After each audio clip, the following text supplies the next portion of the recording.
আমন্ত্রণ দীপ্ত সংবাদে। আপনাদের সাথে আছি আমি ইয়াসমিন সুমনা।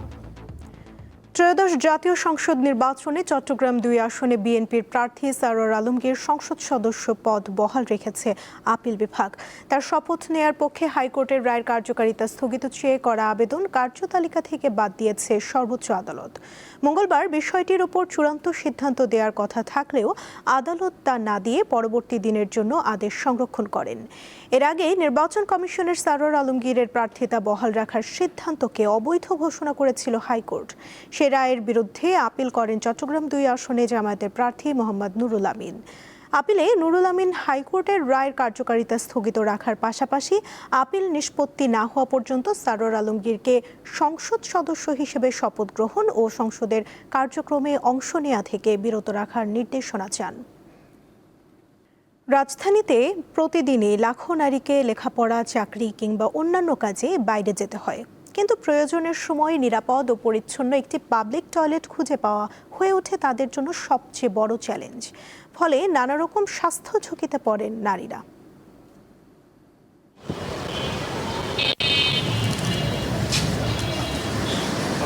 আমরা বেশিরভাগ পাবলিক টয়লেটগুলোতে যেগুলো দেখি আসলে পরিচ্ছন্নতা থাকলেও বেশিরভাগ ক্ষেত্রে সাবান বা হ্যান্ড ওয়াশ বা পানির ব্যবস্থা অপ্রতুল থাকে। এখানে তার সবগুলোই মোটামুটি আমরা দেখতে পাচ্ছি এবং এই পাবলিক টয়লেটের পরিচ্ছন্নতা দেখতে পাচ্ছি। এটা ঢাকা উত্তর সিটি কর্পোরেশনের একটি পাবলিক টয়লেট এবং এখানে দেখা যাচ্ছে যে নারীদের জন্য স্যানিটারি ন্যাপকিনের ব্যবস্থা করা হয়েছে এবং বিশেষ চাহিদা সম্পন্ন নারীদের জন্য আলাদা পাবলিক টয়লেটের ব্যবস্থা করা হয়েছে। তো এখন আমরা আসলে দেখতে চাই এই রাজধানী ঢাকার বাকি পাবলিক টয়লেটগুলো, বিশেষ করে নারীদের জন্য যে টয়লেট আছে সেগুলোর ব্যবস্থা আসলে কেমন। ঢাকায় বিপুল সংখ্যক মানুষের জন্য ২ সিটি কর্পোরেশন মিলে কাগজে কলমে গণশৌচাগার রয়েছে ২০০-র কম, যেখানে ৮০% টয়লেটে নেই পানি, সাবান কিংবা টিস্যুর ব্যবস্থা, আর ৯০% টয়লেটে নেই পর্যাপ্ত আলো বা নিরাপত্তা, যা নারীদের একেবারেই ব্যবহার অনুপযোগী।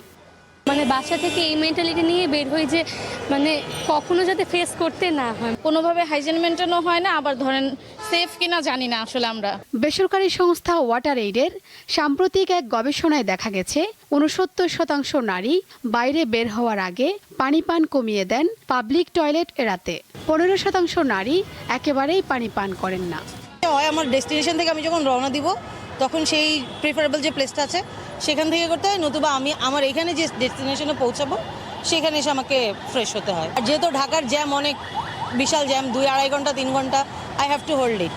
দীর্ঘ সময় টয়লেট ব্যবহার না করলে প্রস্রাবের সংক্রমণ, পানি শূন্যতা, কিডনি জটিলতা সহ নানা স্বাস্থ্য ঝুঁকি তৈরি হয় বলে জানান বিশেষজ্ঞরা। এই মূত্রালয়ের সংক্রমণ থেকে তার দীর্ঘমেয়াদী সমস্যা হতে পারে। এটি একটি ব্যক্তিগত সমস্যাই শুধু নয়, জনস্বাস্থ্যের সমস্যা, সামাজিক, এবং এটাকে সমস্ত কর্তৃপক্ষ এটা সমাধানের জন্য একযোগে কাজ করতে হবে। বিশেষজ্ঞরা বলছেন একটি নগরীতে ২ কিলোমিটারে ২টি পাবলিক টয়লেট প্রয়োজন। ঢাকায় বিচ্ছিন্নভাবে কিছু আধুনিক টয়লেট নির্মিত হলেও সুষ্ঠু ব্যবস্থাপনার অভাবে বেশিরভাগই জনস্বার্থে কাজে লাগছে না। এখানে হাজার খানেক পাবলিক টয়লেট হলে আমাদের যে দৈনন্দিন প্রয়োজন সেই দৈনন্দিন প্রয়োজনটা মেটানো সম্ভব।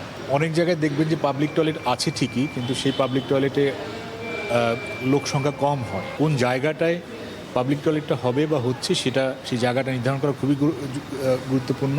তবে রাজধানীর তেজগাঁও, ফার্মগেট, গাবতলী, মহাখালী সহ জনবহুল এলাকায় সিটি কর্পোরেশনের সাথে অংশীদারিত্বের ভিত্তিতে কয়েকটি বেসরকারি প্রতিষ্ঠান নারীবান্ধব আধুনিক টয়লেট নির্মাণ ও পরিচালনা করছে। টয়লেটের জন্য অনেক প্রবলেম ফেস করতে হয়। আমার শাশুড়ি আমার মাত্র ওই পাশে একটা টয়লেট এসে, ওখানে এত বাজে দুর্গন্ধ। নর্মালি এজন্যই আমরা টয়লেট ইউজ করি না। এরকম একটা ক্লিন অ্যান্ড ভিতরে দেখলাম যে অনেক ফ্যাসিলিটিস আছে। প্রত্যেকটি স্পটে দেখা যায় এগুলো থাকলে আমাদের মেয়েদের জন্য অনেক ভালো। প্রয়োজন অনুপাতে পাবলিক টয়লেট না থাকা নগর পরিকল্পনার একটি মৌলিক ত্রুটি বলছেন বিশেষজ্ঞরা। কোনো শহর শুধুমাত্র উঁচু ভবন কিংবা প্রশস্ত সড়ক দিয়ে বাসযোগ্য হয় না। একটি নিরাপদ এবং পরিচ্ছন্ন পাবলিক টয়লেট পাওয়াও নাগরিক অধিকার। আর সে অধিকার নিশ্চিত না হলে স্বাস্থ্য সুরক্ষা কিংবা সমান অধিকার সবই থেকে যায় প্রশ্নের মুখে। শিউলি শবনম, দীপ্ত সংবাদ, ঢাকা। দেশে চলমান গ্যাস সংকটে বিপাকে পড়েছে উৎপাদনমুখী শিল্প কারখানা। এই পরিস্থিতি দীর্ঘায়িত হলে শ্রমিকদের বেতন ভাতা পরিশোধের সমস্যা তৈরি হতে পারে বলে আশঙ্কা করছেন শিল্প মালিকরা। পাশাপাশি ঢাকা ও এর আশপাশের এলাকায় এরই মধ্যে বন্ধ হয়ে গেছে বেশ কিছু ছোট বড় শিল্প প্রতিষ্ঠান, আর বন্ধ হওয়ার পথে রয়েছে আরও অনেকগুলো। আবাসিক পর্যায়ে গ্যাসের সংযোগ বন্ধ হয়েছে বহু আগেই। শিল্পে গ্যাসের সরবরাহ নিয়ে অভিযোগ প্রচুর। আমদানি নির্ভর দেশ গ্যাস খাত এবার পড়েছে আরেক বিপর্যয়ে। আশা, ফিলিং স্টেশন কিংবা শিল্প সব স্থানেই গ্যাসের চাপ নেই বললেই চলে। গ্যাস সংকটের প্রভাব পড়তে শুরু করেছে ক্ষুদ্র শিল্প প্রতিষ্ঠানগুলোতে। ঢাকা ও এর আশেপাশে আমরা বেশ কিছু প্রতিষ্ঠান ঘুরে দেখেছি। শ্যামপুর শিল্প এলাকার বেশ কিছু প্রতিষ্ঠান এর মধ্যে বন্ধ হয়েছে এবং বন্ধ হওয়ার পথে আরও কিছু প্রতিষ্ঠান। রাজধানীর কদমতলীর শ্যামপুর এলাকার পুরাতন আলীবহর শিল্পনগরীতে 95টি ছোট বড় সিলভারের স্কেপ অ্যালুমিনিয়ামের ইনগট কারখানা আছে। এগুলো চলে গ্যাসের মাধ্যমে। 2 সপ্তাহের বেশি সময় ধরে চলা গ্যাস সংকটে সীমিত হয়ে পড়েছে উৎপাদন। বন্ধ হয়েছে বেশ কিছু প্রতিষ্ঠান। আজকে 15 থেকে 20 দিন যাবত যে গ্যাস সংকট আমরা দেখতেছি, এই সংকট আমরা 20 বছরের ভিতরেও কোনোদিন দেখি নাই। এরকম যদি সংকট হইতে থাকে সামনে, যদি এটা কোনোভাবেই সরকার কোনো পদক্ষেপ না নেয়, তাহলে আমাদের এই শিল্প প্রতিষ্ঠান টিকায় রাখা কোনো মতেই সম্ভব হবে না। একই অবস্থা রাজধানীর পুরান ঢাকার মৌলভীবাজার ও চকবাজার এলাকার হাড়িপাতিল তৈরির কারখানাগুলো। মেন যে ম্যানুফ্যাকচার, এই ম্যানুফ্যাকচারের কাজ করতে পারতেছে না। উৎপাদন না করতে পারলে মালটা আউট হইব কিভাবে, মালটা সেল দিব কিভাবে? এখানে মেল ফ্যাক্টরি একবারে বন্ধ, আজকে 5টা ফ্যাক্টরি বন্ধ।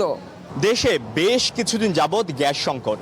বাসাবাড়ি, যানবাহন, শিল্প প্রতিষ্ঠান সবকিছু থমকে পড়েছে এই সংকটে।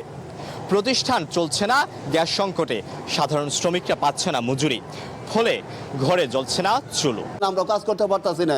আজকে প্রতিষ্ঠান বন্ধ হওয়ার পথে, এইভাবে যদি প্রতিষ্ঠান বন্ধ হয়ে যায় তাহলে আমরা পরিবার ফ্যামিলি নিয়ে আমরা কিভাবে চলবো?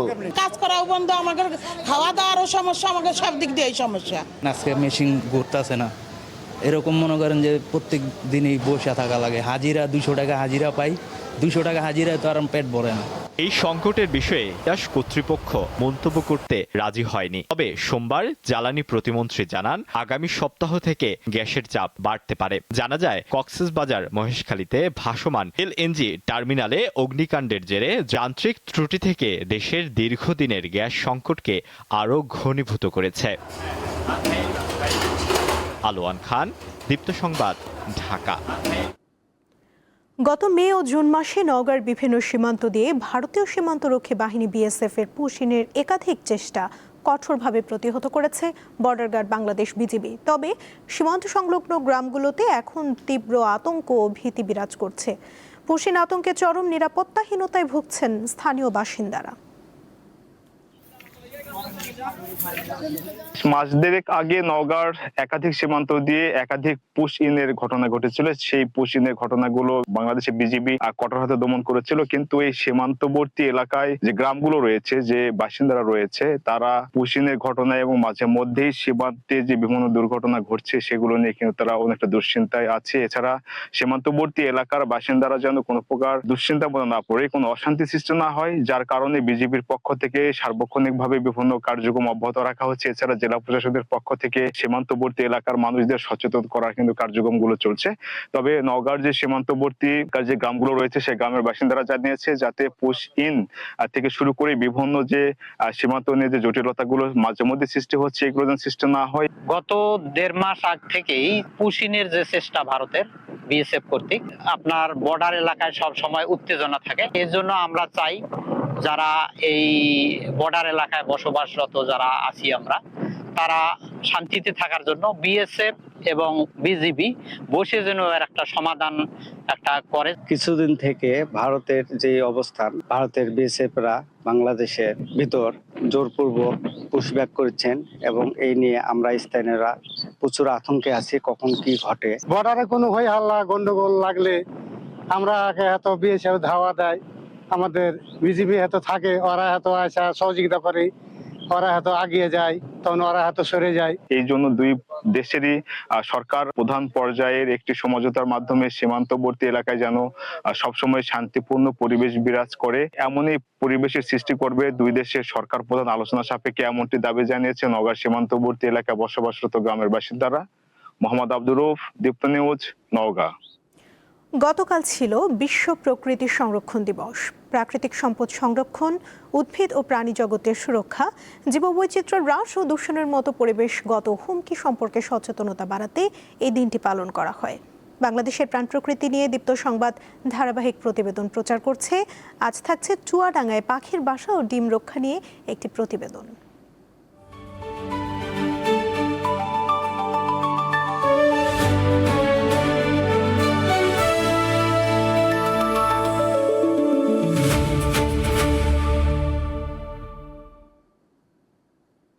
চুয়াডাঙ্গায় গাছ কাটার সময় ঝুঁকিতে পড়া পাখির বাসা ও ডিম রক্ষায় পাখির প্রতি মানবিকতার এক দৃষ্টান্ত স্থাপন করেছে শিশু কিশোররা। গাছের কাটা অংশ থেকে পাখির বাসা নিরাপদ স্থানে সরিয়ে দিয়ে ডিম ও বাচ্চা বাঁচানোর সেই গল্পই শুনব আজ। বলছি চুয়াডাঙ্গা পৌরসভার বেলগাছি গ্রামের একদল কিশোরের গল্প, যারা রক্ষা করেছে ডিম সহ একটি মা পাখিকে। গাছের ডালে বাঁধা বাসায় ডিমে তা দিচ্ছিল মা পাখিটি। হঠাৎ গাছ কাটার শব্দে ভয়ে ডিম রেখে উড়ে গেলেও বারবার ফিরে আসছিল আর নিজের বাসার চারপাশে ঘুরছিল। এমন দৃশ্য দেখে পাখি ও তার ডিমগুলো বাঁচাতে মরিয়া হয়ে ওঠে কিশোররা। তারা খবর দেয় পরিবেশবাদী সংগঠন পানকৌড়ির প্রতিষ্ঠাতা বখতিয়ার হামিদ বিপুলকে। পুরো গল্পটি শুনবো তাদের মুখেই। তো এটা আসলে আমাদের জন্য খুবই চ্যালেঞ্জিং একটা ব্যাপার ছিল, কারণ সচরাচর আসলে পাখিতে ভয় পেয়ে চলে যায় বাসা ভেঙে গেলে। ওই শিশুদের সঙ্গে সেখানে উপস্থিত হই এবং যাওয়ার পরে দেখি যে হ্যাঁ, তারা কাটার জন্য প্রস্তুতি নিচ্ছে এবং আমরা তাদেরকে একটু নিষেধ করার পরে তাদেরকে বলি যে এই বাসাটাকে যেভাবে বাঁচাতে হবে। তো কিছুক্ষণ পর্যবেক্ষণ করে দেখি হ্যাঁ, পাখি ওর ভিতরে যাচ্ছে আসছে। তো আমরা ওনাদের দিয়ে অর্থাৎ কুঠারদের দিয়েই আমরা ওই গাছটাকে সুন্দর করে কাটি এবং যে বাসার যে অংশটি সুন্দর করে কেটে আমরা পাশের একটি গাছে কড়ি গাছে সেটাকে স্থাপন করি এবং কিছুক্ষণ পরে 2-1 ঘন্টা পরে দেখতে পাই যে হ্যাঁ, বসন্তপুরী পাখিটি তার ভিতরে যাচ্ছে এবং আসছে।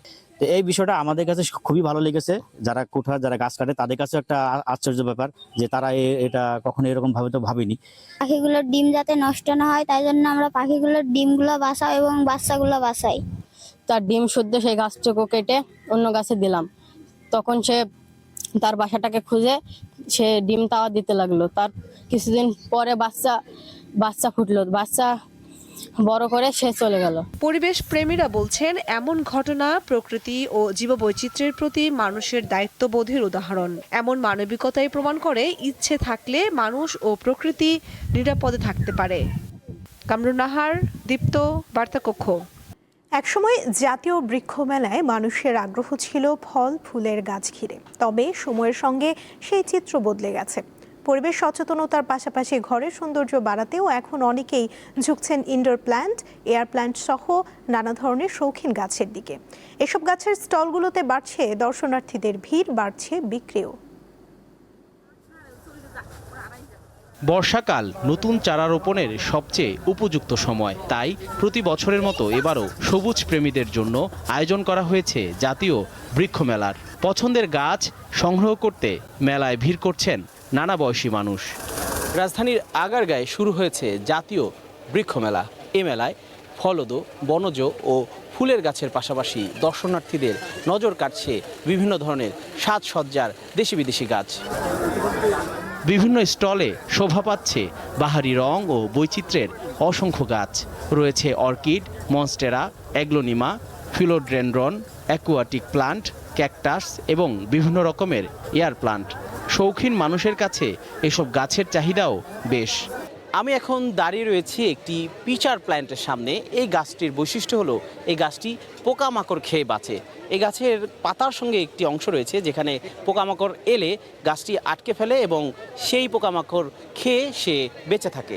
এইখানে আরেকটি গাছের সঙ্গে একটু পরিচয় করে দিতে চাই। এই গাছটির নাম হচ্ছে স্প্যানিশ মস। এই গাছটি মূলত মাটি পানি ছাড়া বাতাসে বেঁচে থাকে। এই ধরনের বিচিত্র রকমের বহু গাছ আসলে বৃক্ষ মেলায় পাওয়া যাচ্ছে। স্টল ঘুরে এসব গাছ সম্পর্কে জানার পাশাপাশি পরিচর্যার পরামর্শ চান ক্রেতা ও দর্শনার্থীরা। এখানে এসে আসলে আমার গার্ডেনিং এর যে আরো যে করার ইচ্ছা অথবা বাসায় যে গাছ লাগানোর ইচ্ছা এটা আরো বেশি বৃদ্ধি পেয়েছে। পুরা মেলাতে অনেক ধরনের গাছ রয়েছে, দেখে দেখে আমরা নিতে পারছি বিভিন্ন ধরনের। সবসময় তো আসলে আমরা মানে জেনারেল গাছগুলোর সম্পর্কেই জানি, কিন্তু এগুলো সম্পর্কে এতটা আমার আইডিয়া নেই। আমার কাছে মনে হয় এখন আসলে মানুষ অনেক উদ্বুদ্ধ হচ্ছে ইনডোর প্ল্যান্টসে। বেশ কিছু নতুন রকমের গাছ দেখেছি যেগুলো আর আগে দেখা হয় নাই বা বই পুস্তকেও দেখা হয় নাই। এখানে বিপুল সংখ্যক অর্কিড দেখে আমি খুবই আনন্দিত। নার্সারি সংশ্লিষ্টরা বলছেন এসব গাছের অনেকগুলোই বিভিন্ন দেশ থেকে সংগ্রহ করা। তাদের লক্ষ্য শুধু গাছ বিক্রি নয়, মানুষকে বৃক্ষরোপণ ও সবুজ পরিবেশ গড়ে তুলতে উদ্বুদ্ধ করা। অ্যাগনোলিমা আছে, লাকি বাম্বু আছে, মনস্ট্রা আছে, এগুলোর ভালো চাহিদা। এগুলো মেলার বাইরে সব জায়গায় এগুলো খুব ভালো চাহিদা। তো আমাদের এখানে আমরা ফোকাসই করি যে গাছগুলো সচরাচর সবাই বিক্রি করে না, আমরা সেগুলো এনে সেল করা ট্রাই করি। এবং এই মেলায় তো আসলে আরও অনেক নতুন নতুন কাস্টমার, তারা এগুলো কখনো দেখে নাই এমন কাস্টমারও আসে। তাদের অনেক জানার কোর্স থাকে, এটা কেন কীভাবে হয়, বাতাসে কীভাবে হচ্ছে, এটা কীভাবে হচ্ছে। সো সারা অনেক ভালো পাচ্ছি। মেলায় বিরল কিছু গাছের জন্য লাখ টাকা পর্যন্ত গুনতে হয়। 9 আগস্ট পর্যন্ত চলবে এই মেলা। জহুরুল মোহসান, দীপ্ত সংবাদ, ঢাকা। এবারে আন্তর্জাতিক প্রসঙ্গ। জাপানের দক্ষিণাঞ্চলে 7.1 মাত্রার শক্তিশালী ভূমিকম্পে অন্তত 13 জন নিহত হয়েছেন। এখনও বহু মানুষ ধ্বংসস্তূপের নিচে আটকা পড়ে আছেন। বুধবার দেশটির প্রধানমন্ত্রী সানায়ে তাকাইচি জানান, উদ্ধার কাজ দ্রুত এগিয়ে নিতে 3,500 সেনা সদস্য মোতায়েন করা হয়েছে। ধসে পড়া ভবনের ধ্বংসস্তূপে আটকা পড়া ব্যক্তিদের উদ্ধারে কাজ করছে উদ্ধারকর্মীরা। 36,000-এর বেশি পরিবার এখনও বিদ্যুৎহীন অবস্থায় রয়েছে।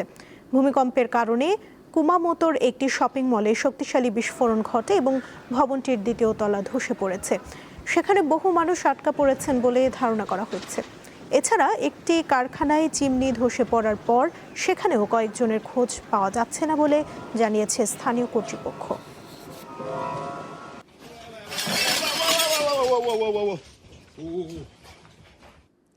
ইরাকের উত্তরাঞ্চলীয় নিনভে প্রদেশে যৌথ বিমান হামলা চালিয়েছে যুক্তরাষ্ট্র ও সৌদি আরব। এতে স্থানীয় সশস্ত্র গোষ্ঠী পপুলার মোবিলাইজেশন ফোর্সের 8 জন সদস্য নিহত হয়েছেন। বুধবার সংগঠনের নিনভে কমান্ড এক বার্তায় এই নিহতের ঘটনার পাশাপাশি আরও 4 জন সদস্য আহত হওয়ার বিষয়টি নিশ্চিত করেছে বলে জানিয়েছে সংবাদ মাধ্যম আল জাজিরা। যুক্তরাষ্ট্রের দাবি, ইরান পশ্চিম এশিয়াতে অবস্থানরত মার্কিন বাহিনীকে লক্ষ্য করে গভীর রাতে ক্ষেপণাস্ত্র হামলা চালিয়েছে। এর জবাবে ইরান সমর্থিত গোষ্ঠীগুলোর অবস্থানে পাল্টা হামলা চালিয়েছে যুক্তরাষ্ট্র ও সৌদি আরব। এতে দুই দেশের মধ্যে কূটনৈতিক আলোচনার সম্ভাবনা আবারও অনিশ্চয়তায় পড়েছে। এর মাধ্যমে 3 দিন ধরে পাল্টা হামলা বন্ধ থাকার পর আবারও মুখোমুখি হয়েছে যুক্তরাষ্ট্র ও ইরান।